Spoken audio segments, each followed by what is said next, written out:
아들 이대풍이 부양비 송금까지 중단하자 원장은 이 진사에게 퇴소를 압박합니다. 평생 선비로 살아온 이 진사의 자존심은 벼랑 끝으로 내몰리며 갈 곳 없는 처지가 됩니다. 이 절망 속에서 자결을 고민하던 이 진사는 아내의 유품한 밑바닥에서 생전에 몰래 숨겨두었던 낡은 비상금 주머니를 발견하고 마지막 희망의 불씨를 되살립니다. 이 진사는 비상금을 꺼내 돌쇠에게 직접 건넵니다. 그러자 아나무인이던 돌쇠의 태도가 순식간에 공손해지며 상전 모시듯 대하는 기막힌 반전이 일어납니다. 만수무강원의 담장 너머로 불어오는 밤바람은 차갑기만 한데 이 진사가 누워있는 다인실의 장판 바닥은 축축한 습기로 가득 차 있습니다. 스스로 몸을 뒤척일 힘조차 없는 노인에게 방치는 곧 살이 썩어 들어가는 참혹한 형벌과도 같지요. 제때 가리개를 갈아주지 않고 체위를 바꿔주지 않은 결과 이 진사의 연약한 등 피부는 붉게 달아오르다 못해 진물이 흐르는 욕창이 생기고 말았습니다.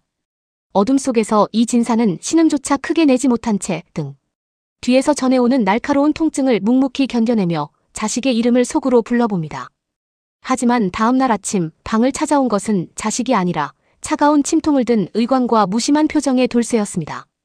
의관은 이 진사의 등 상태를 살피더니 미간을 찌푸리며 혀를 끌차지만 치료를 시작하기도 전에 장부부터 확인합니다.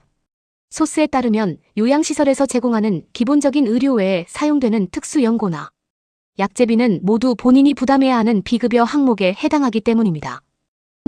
욕창이 심각하구먼. 이 정도면 서역에서 온 진귀한 연고를 바르고 매일 소독을 해야 하는데 이 어르신 장부에는 은전이 한 푼도 남아있지 않으니 어쩌나. 아이고 의원님. 그 장남이라는 이대풍 나리가 부양비 송금을 끊은 지가 벌써 한 달이 넘었습니다요. 관가에서 나오는 돈으로는 입에 풀칠하기도 바쁜데 약값이 어디서 나겠습니까? 의원님. 제발. 등이 너무 아파서 잠을 잘 수가 없습니다. 우선 약이라도 좀 발라주시면 안 되겠습니까? 우리 아들이 곧 돈을 보낼 것입니다. 어르신, 저도 마음 같아서는 그러고 싶지만 우리 만수무강원 법도가 그렇습니다. 약값이 미납된 상태에서는 처방을 내릴 수가 없어요. 아드님께 기별을 넣어 별점부터 입금하시라고 하십시오. 의관은 차갑게 침통을 닦고는 치료 한번 제대로 하지 않은 채 방을 나가버렸습니다. 방 안에는 짓물러진 상처에서 나는 비릿한 냄새와 이 진사의 절망적인 한숨만이 가득 찼지요. 이 진사는 자식에게 전 재산을 내어주고 빈손으로 들어온 자신을 원망하며 자식의 효심이 은전 한 푼의 무게보다 가벼웠음을 뼈저리게 깨닫습니다. 소스에서 경고하듯 본인 통장에 돈이 없으면 요양시설에서 어르신은 아무런 발언권도 치료받을 권리도 잃게 됩니다. 옆방 김만석은 오늘도 별전을 내고 의관에게 특별 침수를 받으며 웃음소리를 내고 있는데 이 진사의 상처는 어둠 속에서 소리 없이 깊어만 갑니다. 육체적인 통증보다 더 아픈 것은 믿었던 자식에게 버림받았다는 배신감과 돈 없이는 죽어가는 순간에도 존엄을 지킬 수 없다는 조선의 비정한 현실이었습니다. 결국 비급여라는 장벽이 치료의 손길마저 멈추게 했군요. 나랏돈 8알은 정말 숨만 붙여놓는 수준이었고 상처를 고치는 연고 한 통은 오로지 내 주머니 사정에 달려 있었던 겁니다. 맞습니다. 아들이 부양비를 끊자마자 이 진사님은 순식간에 미납자가 되어 퇴소 위기까지 몰리게 된 셈이죠.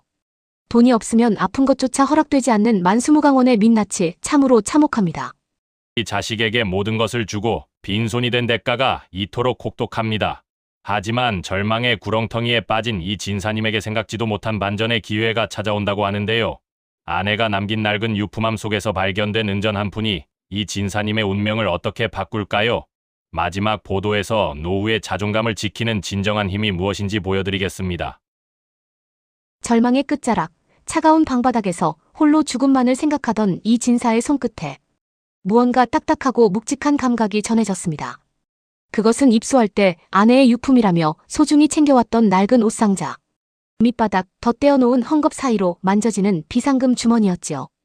평생 선비로 살며 모든 재산은 자식에게 물려주는 것이 미덕이라 여겼으나 혹시 모를 상황에 대비해 아내가 몰래 챙겨주었던 은전 몇 푼이 그곳에 잠들어 있었던 것입니다. 이 진사는 가늘게 떨리는 손으로 주머니를 꺼내 그 안에 든 은전들을 어루만지며 소리 없이 오열했습니다. 자식의 효심에 모든 것을 걸었을 때는 묽은죽한 그릇과 방치만이 돌아왔으나 이제 그의 손에는 자신의 생명과 존엄을 지켜줄 실질적인 힘이 쥐어져 있었습니다. 소스에 따르면 내 통장에 돈이 있다는 것은 마지막 남은 자기 결정권이자 자식에게 기대지 않아도 되는 최소한의 존엄입니다. 그는 더 이상 누군가의 처분만을 기다리는 무력한 노인이 아니었습니다. 돌쇠야, 이리 오너라. 여기 은전이 있으니 당장 의관을 불러오고 내 등에 바를 약재를 사오너라. 그리고 오늘 저녁부터는 내 상에 고기 반찬과 신선한 과일을 올리거라. 내 몸은 내가 지킬 것이니 더는 아들 핑계대지 마라. 아이고, 진사 어르신. 이런 귀한 것을 숨겨두셨었군요. 제가 지금 당장 의관님 모셔오고 주방에도 특별히 일러두겠습니다. 불편하신 곳은 없으십니까? 은전이 건네지자마자 아나무인이던 돌쇠의 태도는 순식간에 상전을 모시는 하인처럼 공손해졌습니다. 돈이 곧 요양시설 내에서의 목소리이자 권력이며 소비자로서의 정당한 권리라는 비정한 현실이 이 진사의 눈앞에서 증명된 셈이지요. 이 진사는 비상금을 직접 관리하며 약을 사고 식단을 개선하자 점차 기력을 회복하며 만수무강원 마당을 당당히 산책하게 되었습니다. 그는 더 이상 자식의 면회를 목 빠지게 기다리며 슬퍼하지 않았고 자신의 돈으로 스스로의 품격과 안전을 지키는 독립적인 삶을 선언했습니다. 이 광경을 지켜보던 다른 노인들은 자식에게 전 재산을 미리 준 것을 통곡하며 후회했습니다. 노후의 품격은 자식의 효심이 아닌 자신의 주머니에 든 은전이 지켜준다는 사실을 만수무강원 백성들 모두가 뼈저리게 느끼게 된 것입니다. 이 진사님이 아내의 비상금 덕분에 극적으로 존엄을 되찾으셨군요. 하지만 모든 어르신에게 이런 기적 같은 비상금이 있으리란 보장은 없습니다. 그렇습니다. 효도는 자식이 하는 것이 아니라 내 통장이 한다는 말은 결코 과장이 아닙니다. 자식의 효심을 의심해서가 아니라 세상 일은 아무도 모르기에 내 노후를 지킬 마지막 자금은 반드시 본인의 통장에 남겨두어야 합니다.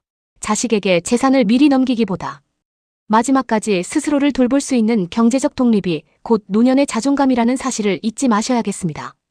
오늘 조선뉴스가 전해드린 만수무강원의 실태가 여러분의 노후 준비에 작은 경종이 되었기를 바랍니다. 시청해주신 여러분 고맙습니다. 평안한 밤 되십시오.